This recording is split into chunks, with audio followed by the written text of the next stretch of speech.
Bismillahirrahmanirrahim. Assalamualaikum warahmatullahi wabarakatuh. Halo anak-anak, ketemu lagi ya. Kali ini kita bertemunya di pertemuan ke-6 untuk mata pelajaran Bahasa Indonesia bersama Bapak Hari. Bapak Hari di sini akan menjelaskan materi tentang mengomentari atau menilai suatu kesimpulan. Nah, sebelum kita memulai pelajaran, kita doa dulu ya. Bismillahirrahmanirrahim. Raditu billahi rabbah wa bi islam dina wa bi muhammadin nabiyya wa rasulah. Rabbi zidni ilma warzuqni fahma.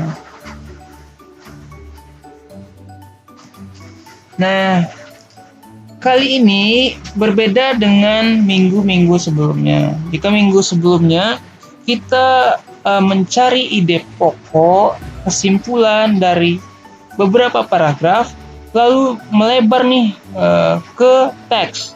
Dari paragraf mencari kesimpulan dan ide pokok ke teks. Nah, kali ini kita materinya tentang mengomentari atau kita menilai, kita jadi juri nih, kita bakal mengomentari suatu kesimpulan. Nah, hal-hal yang perlu diperhatikan ketika kita ingin mengomentari suatu kesimpulan. Yang pertama nih, apakah kesimpulan itu mengandung pesan yang ingin disampaikan pada pembaca?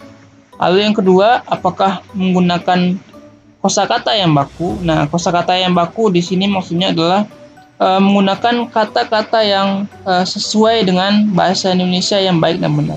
Nah, Bapak kasih contoh kata yang tidak baku ya. Misalnya kata enggak. Nah, di sini kata enggak itu termasuk tidak baku karena bukan bahasa Indonesia yang baik dan benar. Bahasa Indonesia yang benarnya adalah tidak. Nah, contoh lain misalnya kata udah. Nah, kata udah ini masuk tidak baku. Nah, kata baku dari udah adalah sudah. Nah, itulah kata bakunya dari udah, gitu ya.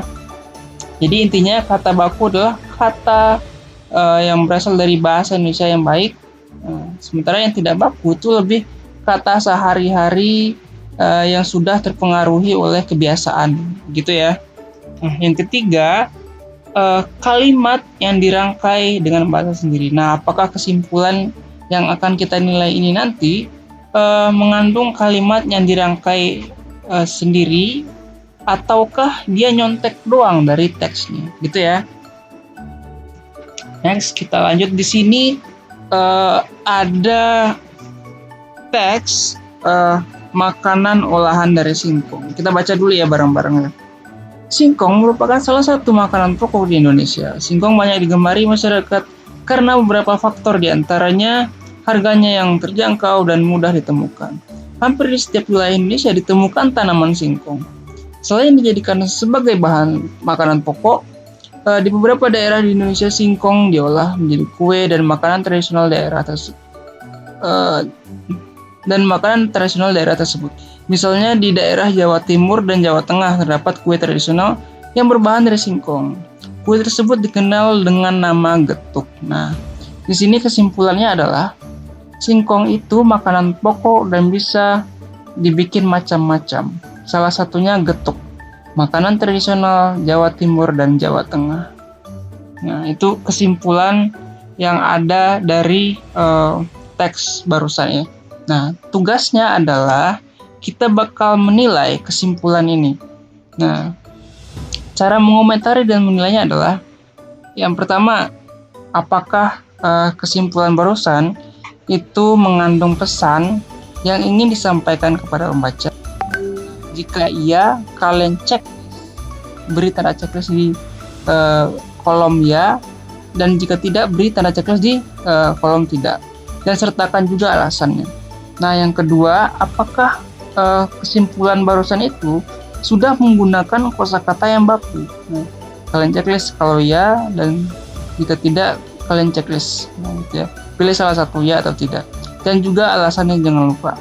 Lalu yang ketiga, apakah kalimat yang dirangkai dengan bahasa sendiri? Apakah kesimpulan barusan itu dirangkai dengan bahasa sendiri, ya atau tidak, dan berikan alasan. Gitu ya. Hanya itu tugasnya, jangan lupa bikin yang rapi dengan tabelnya.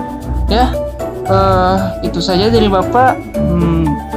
Terima kasih atas perhatiannya. Sampai ketemu di pertemuan selanjutnya. Wassalamualaikum warahmatullahi wabarakatuh. Bye bye.